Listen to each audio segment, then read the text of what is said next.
Salut à toutes, salut à tous, bienvenue dans ce nouvel épisode de Paraculte. Je suis Guillaume Vendée, podcasteur technophile enthousiaste et je retrouve Guillaume Poggias-Palas. Salut Guillaume, bonne année Paraculte. Et oui, bonne année Paraculte, c'est vrai que c'est la première fois que je reviens comme ça, sur Paraculte, je suis...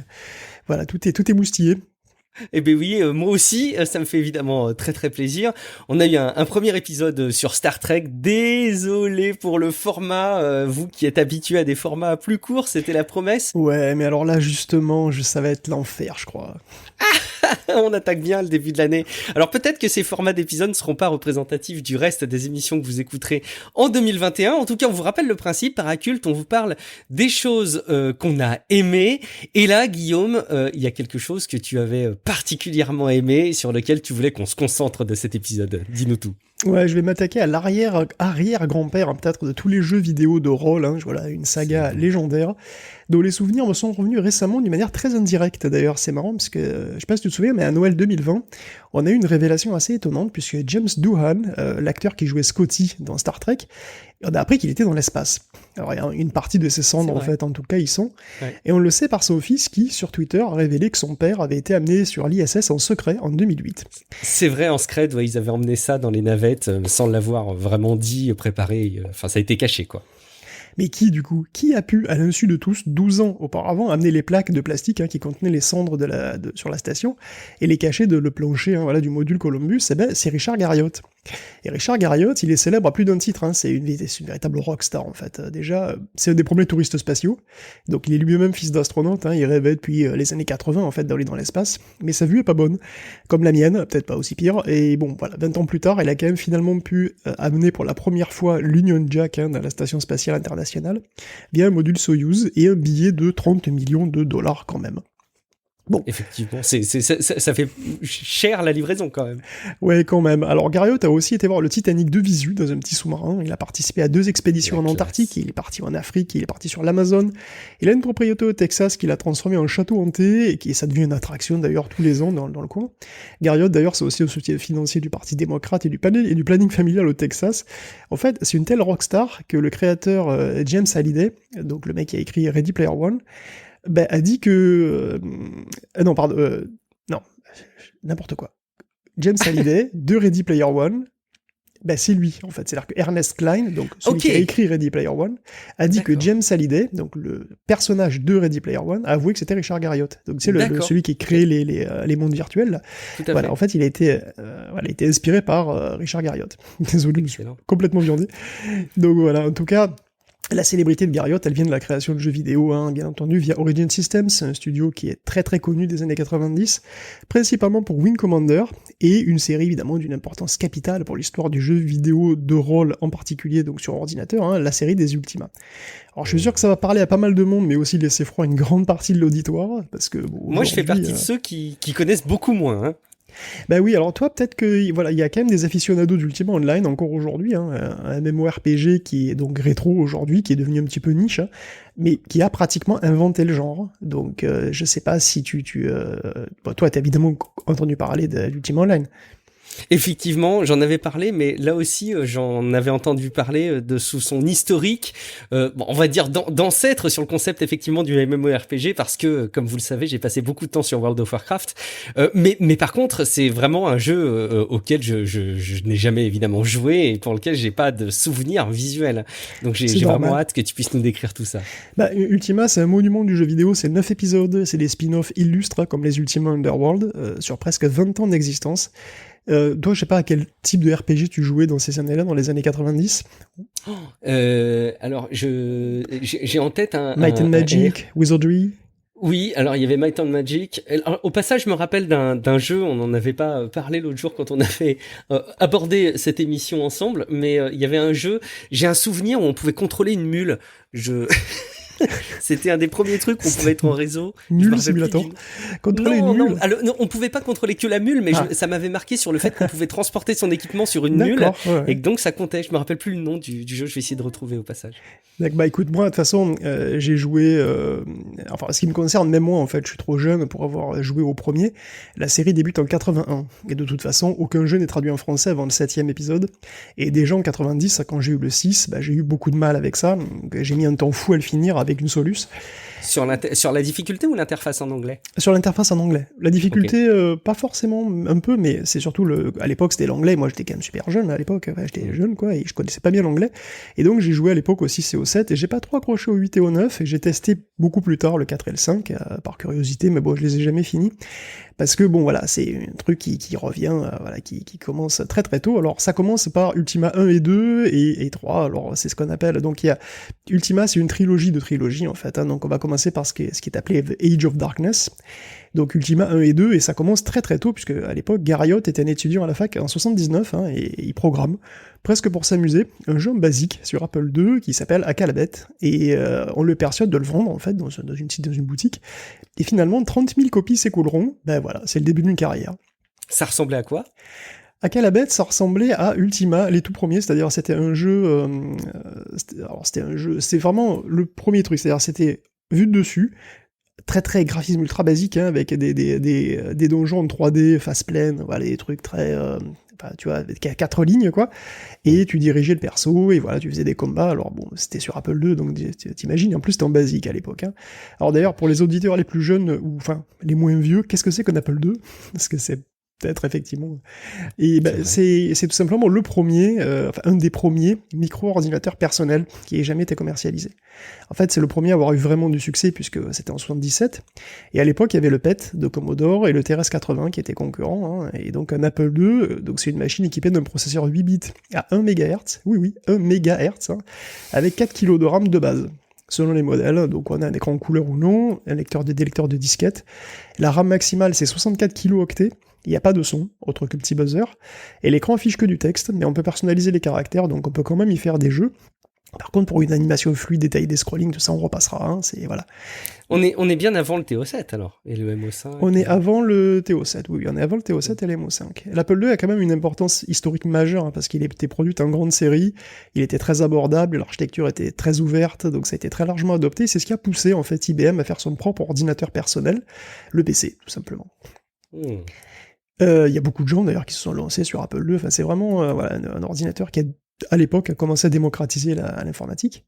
Et bien bon, bref, après Akalabet, sorti presque par accident en fait, ça lui rapporte quand même plein de pognon, la série des Ultima peut débuter, donc Ultima 1, qui n'avait pas de numéro à sa sortie, s'appelait juste Ultima, c'était un jeu de rôle, parce que dès le départ, en fait, Garriott veut transposer le jeu de rôle papier, mais sur ordinateur, avec une représentation graphique. Donc alors, ses inspirations, évidemment, c'est celles du moment, c'est celles qu'il avait quand il était jeune, et c'est du Tolkien, du Star Wars.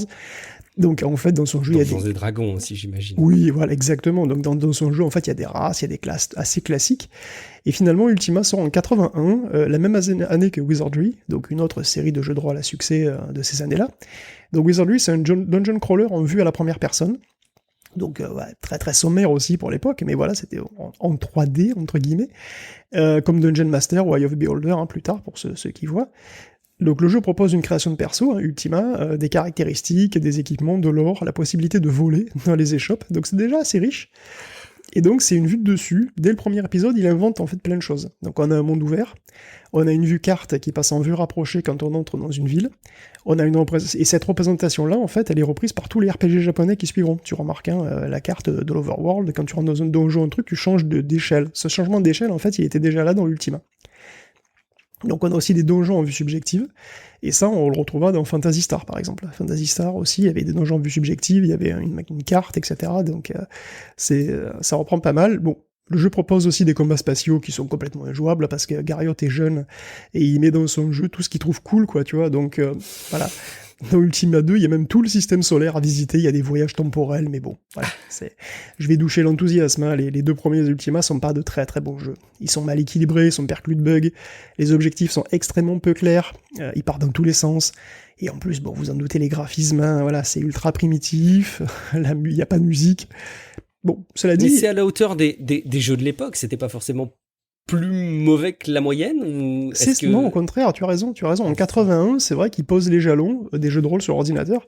Il faut se souvenir qu'à l'époque, en 81, il y a rien. 81, c'est le top du jeu vidéo, c'est Pac-Man, il vient de sortir. Sur ordinateur, on joue à des jeux textuels comme Zork. Le PC n'existe virtuellement pas, on est tous en 8 bits. Et on a seulement un petit micro-ordinateur 8 bits, quoi. quand on en a. Donc effectivement, pour l'époque, c'est très bien en vérité. C'est juste que bon, voilà, si vous y rejouez aujourd'hui, c'est un peu compliqué. Ouais. Alors, il faudra attendre Ultima 3, Exodus, pour avoir un jeu de rôle qui se tient. Donc il y a des races vraiment différentes, il y a 11 classes, une trentaine de sorts, des combats qui sont un petit peu plus tactiques. D'ailleurs, quand tu rencontres un monstre sur la carte, on bascule sur un écran spécial et on combat avec un système de tours. Et là encore, c'est comme dans tous les jeux de rôle japonais, quoi. C'est exactement ça, donc ça date de cette époque-là. Et surtout, cette fois, on gère une équipe de 4 persos, et l'accent est mis sur l'exploration et le combat. Donc on a un vague scénario, bon voilà, on a Exodus, il faut le buter, bon, il faudra énormément parler aux gens, en vrai, pour découvrir... Exodus, c'est le gros méchant, ouais, c'est ça, il s'appelle Exodus, bon, pourquoi pas. Il a dû partir un jour. il a dû se barrer. Peut-être qu'on l'a viré, c'est pour ça, il est pas content, enfin, je sais pas, en fait, j'y ai pas joué à Ultima 3, je vais vous dire, mais voilà. Le 1 et le 2 non plus, peut-être? Le 1 et le 2 non plus, non, j'ai pas joué au très très vieux, moi j'ai pas joué, c'est vraiment trop vieux pour moi. Ultima 3, c'est le prototype du jeu de rôle moderne de 1983, tu vois. Donc, ouais. Alors, encore une fois, ils sont assez représentatifs des jeux de ce type de l'époque, quoi. Enfin, bon, déjà, ils faisaient un peu figure d'exception, c'est pas comme si on avait des tonnes, mais encore une fois, on parlait tout à l'heure du gameplay de Ultima 1 et 2. Là encore, il faut imaginer que c'est des choses de l'époque, quoi. C'est des marqueurs de temps, en fait. Oui, et en fait, c'était même très bien parce qu'il fallait parler beaucoup aux gens, il fallait trouver les secrets. La carte était immense pour l'époque, elle était truffée de mystères, truffée de bonus. Donc, je pense que les archéologues du jeu pourraient aussi essayer, en gardant à l'esprit que c'est un jeu Apple II. Alors je sais évidemment, il faut faire preuve de peu d'imagination pour ce qui est des graphismes, mais on peut en profiter d'ailleurs pour mentionner qu'à l'époque, les jeux étaient très matérialisés. C'est-à-dire qu'en gros, les jeux étaient vendus dans des grosses boîtes en carton, qui étaient souvent très richement illustrées, et qui contenaient non seulement les disquettes du jeu évidemment, mais aussi un manuel qui est parfois énorme. Par exemple, on se rappelle de celui de Falcon 4, qui était un véritable bottin, qui était bourré d'infos véridiques en fait, sur le F16. Moi, je me souviens de celui de Cymurf que j'ai eu, qui contenait un véritable cours de géologie, une introduction à la théorie de Gaïa. Il y avait Ultima aussi, toujours dans un packaging extrêmement soigné, avec un ou plusieurs manuels très illustrés, très roleplay. Donc dans Ultima 3, on a 3 livrets sur les runes, le lore en plus d'avoir les commandes du jeu, et la protection contre la copie, bien entendu. Et fin, dans les Ultima, on avait aussi une carte en tissu, façon carte ancienne, et ça c'était vraiment cool. Dans la boîte d'Ultima 6, on a même une pierre de lune, bon, c'était sans doute un bout de plastique, c'est clair, mais elle ressemblait bien à celle qu'il y avait dans le jeu, ça permet d'appeler les portes de lune dans le jeu, et en gros, toutes les boîtes avaient la richesse d'une édition collector limitée d'aujourd'hui, quoi. Et ça aidait pas mal, c'était vraiment utile, parce que les commandes étaient complexes, il n'y avait pas toujours de cartes in-game, et donc c'était non seulement un support pour l'imaginaire, mais c'était aussi un vrai truc, et voilà, ces big box sont aussi très recherchés d'ailleurs des collectionneurs. Moi j'ai toujours ma boîte d'Ultima 6, et ma carte en tissu elle est magnifique. Mais ça devrait peut-être inspirer là aussi les créateurs de jeux d'aujourd'hui. Est-ce qu'il y a vraiment un désintérêt du grand public ou est-ce qu'il y a un manque de propositions sur ce plan? Mais au-delà des boîtes collector, oui, on voit bien les boîtes collector. Moi, j'ai eu ma boîte collector de World of Warcraft, mais j'ai l'impression qu'il n'y a pas dans le standard une vision comme ça de l'accompagnement du jeu avec du matériel. Je pense que c'est vraiment quelque chose de désintéressé. On est aussi à l'époque du dématérialisé, donc je pense que ça va avec. Mais il faut souligner aussi, tu le disais au passage, que les manuels à l'époque étaient essentiels pour jouer, aussi parce que tu le disais, il y avait les protections contre la copie, donc il y avait les séries de codes sur plusieurs pages et il fallait saisir le bon code qui va bien par rapport au jeu. Est-ce que c'était le cas d'Ultima ? Oui, en l'occurrence dans Ultima 6, je m'en souviens très bien, Lord British te demande un certain nombre de trucs, il te fait un quiz du jeu en fait, qui est en rapport avec le lore du jeu et les monstres, et toutes les réponses sont dans le compendium, qui est un petit bouquin en papier.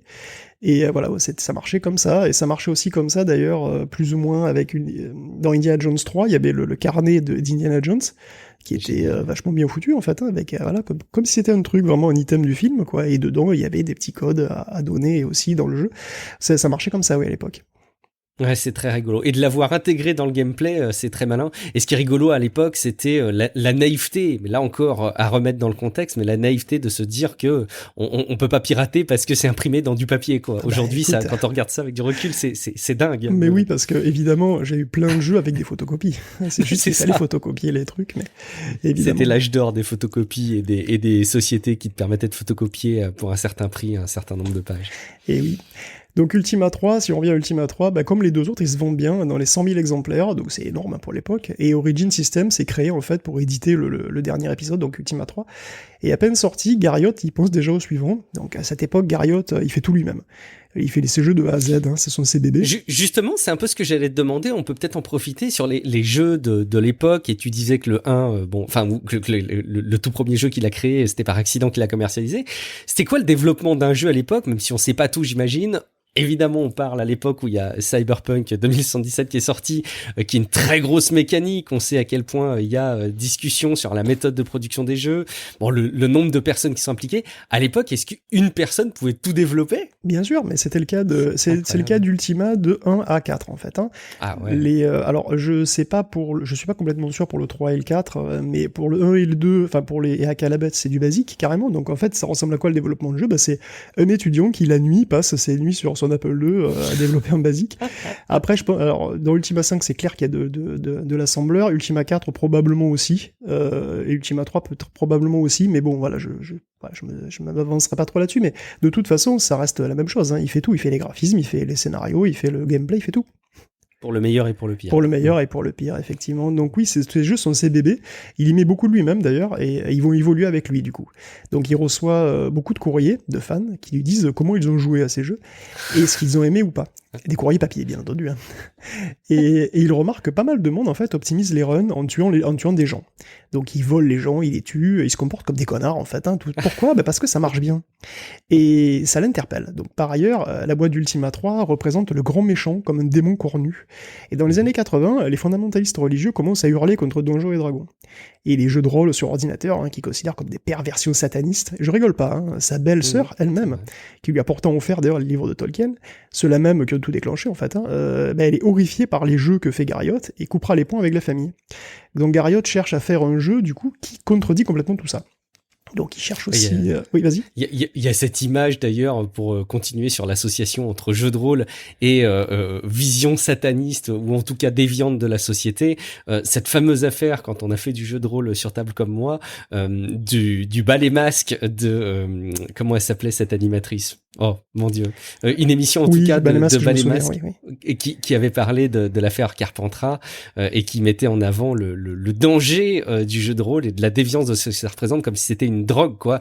Et il faut comprendre que c'est pas arrivé tout d'un coup, ça a pris naissance au même titre que les jeux de rôle ont pris naissance. Exactement, on a exactement le même phénomène avec les jeux de rôle sur ordinateur et même les jeux vidéo en général, mais là en particulier les jeux de rôle, parce que justement il y a une imagerie et il y a une imagerie un petit peu comme dans les jeux de rôle papier en fait, et puis il y a aussi les textes quoi. Alors du coup lui Garriott il veut prendre le contre-pied de tout ça, il cherche à créer que il cherche à prouver que les jeux de rôle c'est pas ça.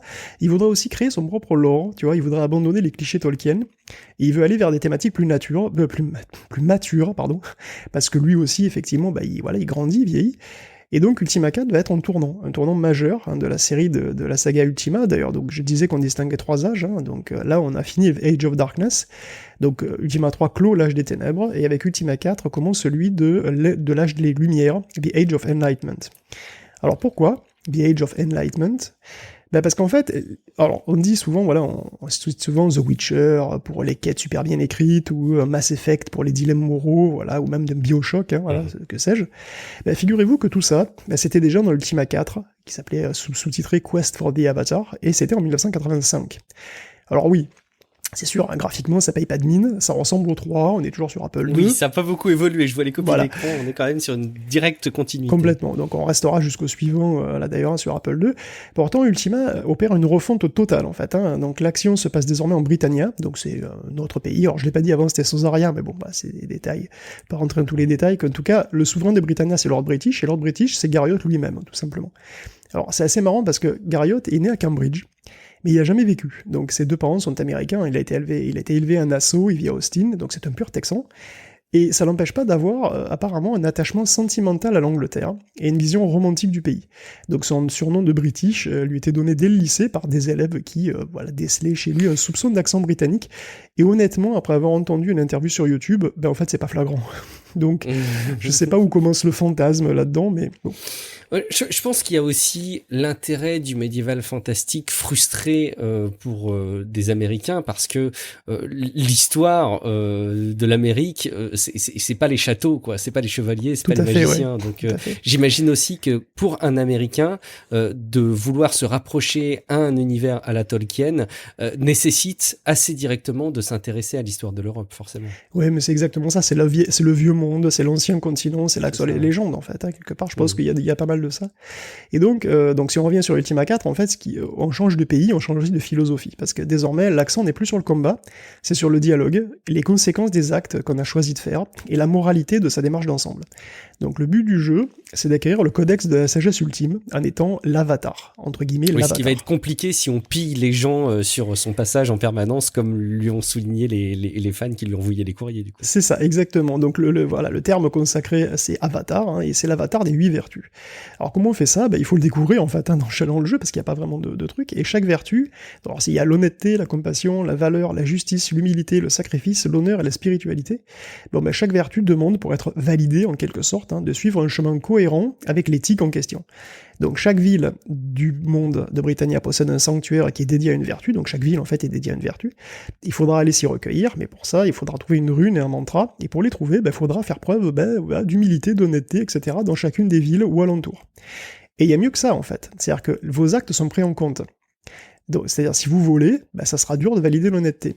Si vous flinguez tout le monde tout le temps, la compassion, c'est quand même pas ton fort. Mais si tu fuis tout le temps quand il y a un combat, tu seras pas crédible au niveau courage. Et du coup... Et donc il y a une forme de simulationnisme dans les actes, dans exactement. Le jeu de rôle. Ouais, tout à fait. Et les 8 vertus correspondent à des classes de perso d'ailleurs. Hein. Au début du jeu, tu as un questionnaire avec des dilemmes moraux qui permettra de t'attribuer une classe et voilà une vertu dominante en quelque sorte. Donc il va falloir parler en fait à tout le monde, et voire même avoir des discussions avec des centaines littéralement de PNJ un petit peu partout pour accomplir ta quête. Et tu seras pas seul puisque tu pourras former un groupe de 8 personnes. Et donc Ultima 4, c'est un monde ouvert qui est immense, hein, qui est bourré de PNJ, il faut faire énormément de choses, et ces choses en fait ont des conséquences. Et ça c'est une révolution en 85, vous vous imaginez bien. Donc le jeu est un immense succès évidemment, hein. Garriott se plaît à mentionner des lettres où on lui écrit que le jeu a non seulement changé l'image du média, mais qu'il a aussi eu des conséquences sur le comportement des joueurs dans la vraie vie. Donc il y a une mère par exemple qui lui écrit que sa fille volait à l'étalage, et pendant le jeu, sa fille se confronte donc à la vertu de l'honnêteté, et après elle a cessé de voler, voilà, après avoir fini sa quête. Hein. Donc une quête qui se termine par... donc la quête... le jeu se termine par ces mots, en fait, une fois que tu as le codex de la sagesse ultime, qui est juste un MacGuffin en réalité, hein. L'important c'est le chemin, comme on dit très trop souvent. En tout cas, il y a marqué « Soyez un exemple pour vos semblables dans votre monde ».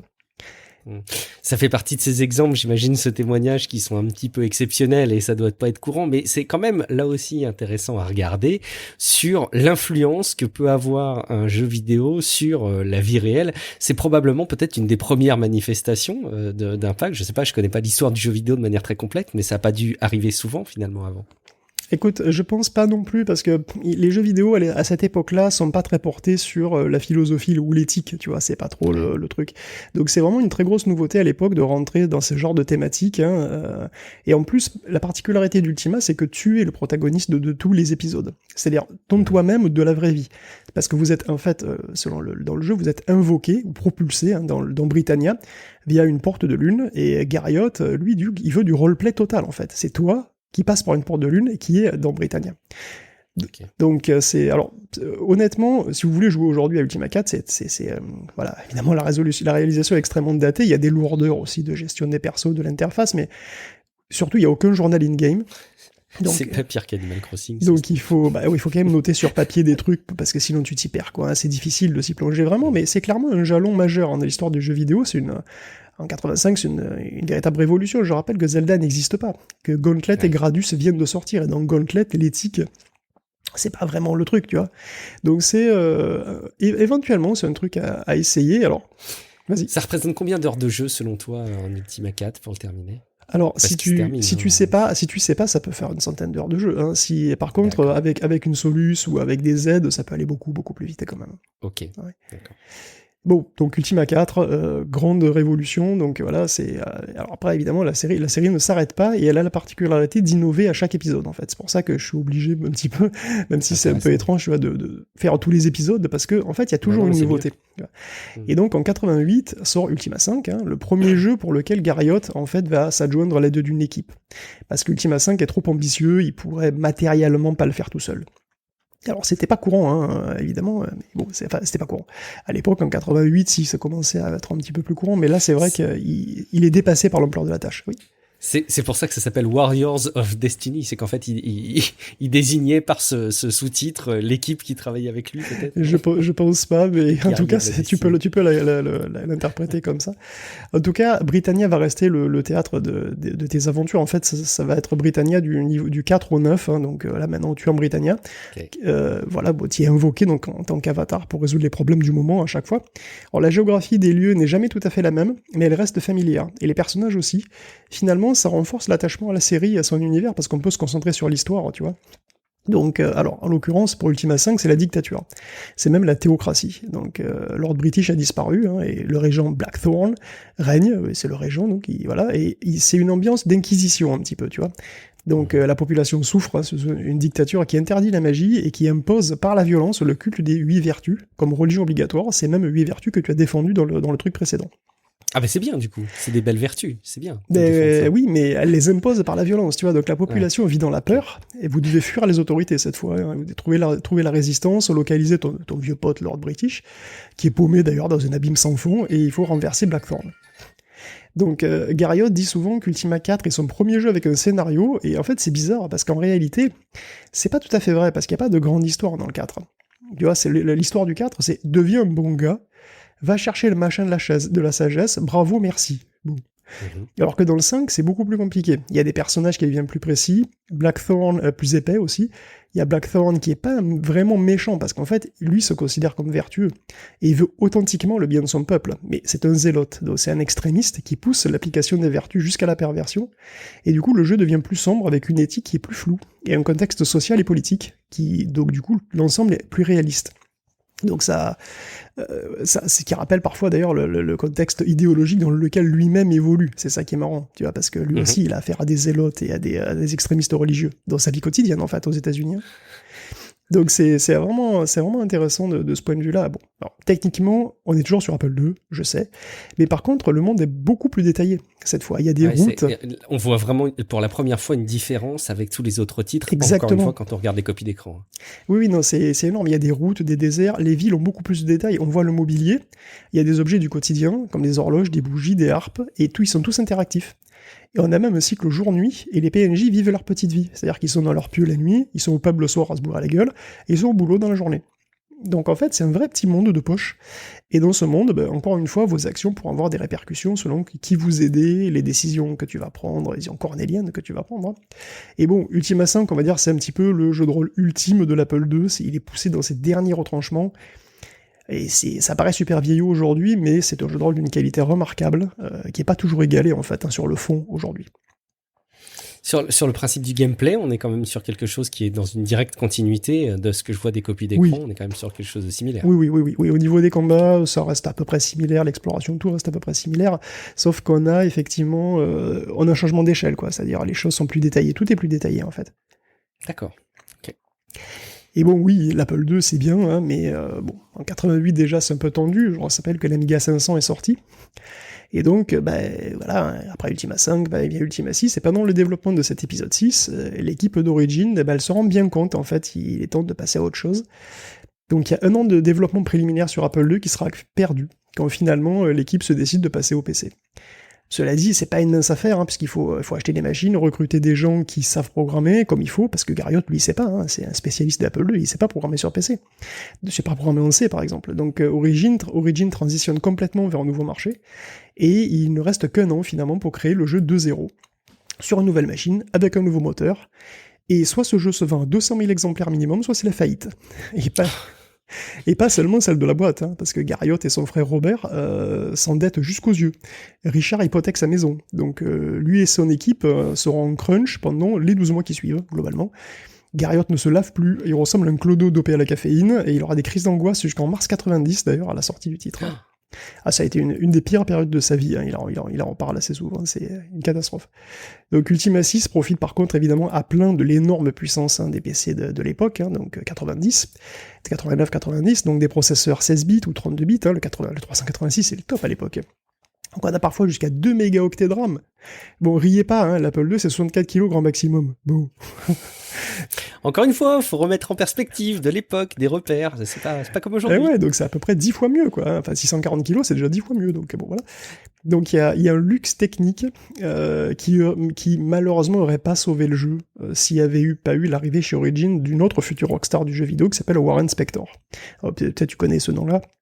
Non, pas du tout. Ah bon, on le présente plus, pourtant c'est quand même System Shock, Thief, Deus Ex, il a participé aussi au Wing Commander, et du coup il a aussi participé à Ultima 6 et Ultima 7.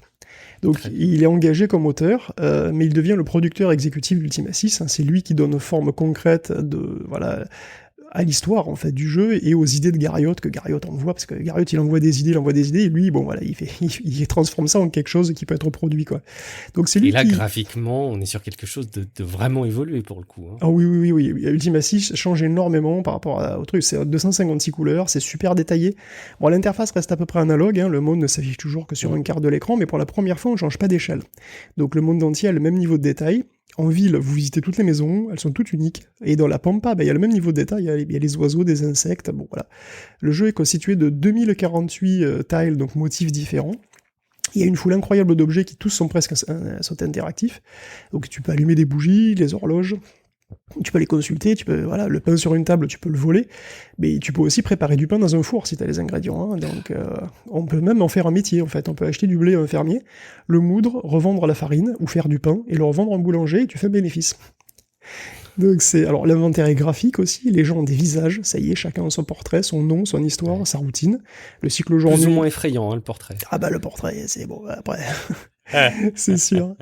Et les monstres sont variés aussi, hein, ils peuvent avoir toutes les tailles, et le monde est immense, hein, il s'étend autant à la surface qu'en souterrain, il y a aussi les mers, et puis il y a même le monde des gargouilles, voilà, parce qu'Ultima 6, en fait, le faux prophète, hein, j'ai pas parlé du scénario, c'est un scénario assez complexe, où des créatures de notre plan, donc des gargouilles, qui sont des sortes de démons, hein, des démons ailés, font irruption en Britannia, donc ils suivent les directives d'un livre mystérieux, hein, où toi-même, l'avatar, t'es le faux prophète, et le but de tout ça, finalement, ça va pas être de poutrer toutes les gargouilles, pas du tout, même si au début t'as l'impression. En fait, il va falloir les comprendre, ces gargouilles, comprendre leur motivation et aller jusque dans leur monde pour arriver à réconcilier les deux races. Donc les gargouilles ne sont pas méchantes en fait, hein. Elles ont certes une sale gueule, mais elles ont surtout leur culture. Elles sont incomprises. Elles ont leur culture et leurs problèmes, etc. Et en fait, ce pitch n'est pas anodin, tu vois, parce qu'il faut se souvenir que la période historique pendant laquelle ça se passe, tout ça, on était en 88, enfin, le développement du jeu, il était à peu près, il débutait en 88 et surtout en 89, et en 88, on était en pleine perestroïka. Et en 89, le mur de Berlin tombe. Donc l'Est et l'Ouest, un temps au bord de la guerre atomique, hein, quand même, se rejoignent avec un espoir de réconciliation. Et en fait, c'est un contexte voilà, qui est un petit peu analogue, quoi. Hein. Alors, et les gargouilles sont d'un rouge vif. Écoute, pour symboliser ça aussi. Alors non, c'est pas. Alors ça a jamais été dit explicitement, mais c'est vrai que cette espèce de pont entre les peuples, c'est quelque chose qui était dans l'air, voilà, à l'époque, quoi. D'ailleurs, les dialogues du jeu ont jamais été aussi longs. Hein, le monde est vaste et détaillé. Bon, a posteriori, c'est vrai que c'est marrant parce que l'unification de l'échelle comprime Britannia énormément. Donc c'est à la fois beaucoup plus grand, mais les villes sont presque les unes à côté des autres, finalement, tu vois, alors qu'elles étaient beaucoup plus espacées dans le 5. Elles sont ramassées, quoi. Ouais, elles sont ramassées. Et du coup, ça se passe dans Britannia, mais aussi dans le plan des gargouilles. Oui, ça se passe aussi dans le plan des gargouilles, effectivement. Tu vas dans le monde des gargouilles, leur monde à elles, tu peux discuter, etc., effectivement, et le but, effectivement, c'est vraiment de réconcilier les trucs, quoi. Super. Alors, les conséquences de tes actes ont moins de poids, le respect des vertus est moins cardinal, cela dit, bon... Encore que le jeu soit très rétro, il demeure très jouable, c'est coloré, c'est pas désagréable, l'interface de la souris est bien plus intuitive, donc c'est encore recommandable en fait. Hein. Ultima 6 est culte, c'est devenu un classique, hein. Il est sorti sur PC, Amiga, Atari, même Super Nintendo, dans une bonne version. Voilà, une bonne version un petit peu castrée, mais quand même une bonne version. Moi je considère Ultima 6 comme déjà culte, hein, mais pourtant c'est vrai que c'est l'épisode suivant, voire les 2 épisodes suivants, puisqu'il s'agit d'un diptyque qui va rester encore plus dans les mémoires, c'est Ultima 7, évidemment, la Porte Noire et l'île aux serpents. Mais bon, Ultima 6, lui, va clore ce qu'on appelle The Age of Enlightenment, Donc, et le 7, avec le 7 débute The Age of Armageddon, qui introduit donc un nouvel antagoniste, super puissant, qui fait peser une menace existentielle à plusieurs mondes. Et donc les Ultima Underworld aussi feront partie de l'âge de l'Armageddon, donc voilà, qui prendra fin avec Ultima 9. Donc là, on va finir l'Age of the Enlightenment. Le moment de couper, si tu veux couper ce truc en deux, parce qu'il y a encore beaucoup de choses à dire, on verra. Et donc de faire une petite pause et donc de proposer aux gens de s'abonner à Paracule si c'est pas encore fait et d'écouter le prochain épisode qui arrivera normalement d'ici une semaine où vous allez avoir la suite de cette épopée fantastique d'Ultima alors. Exactement. Merci beaucoup Guillaume. Mais je t'en prie. Merci et à très bientôt. Ciao à toutes et à tous.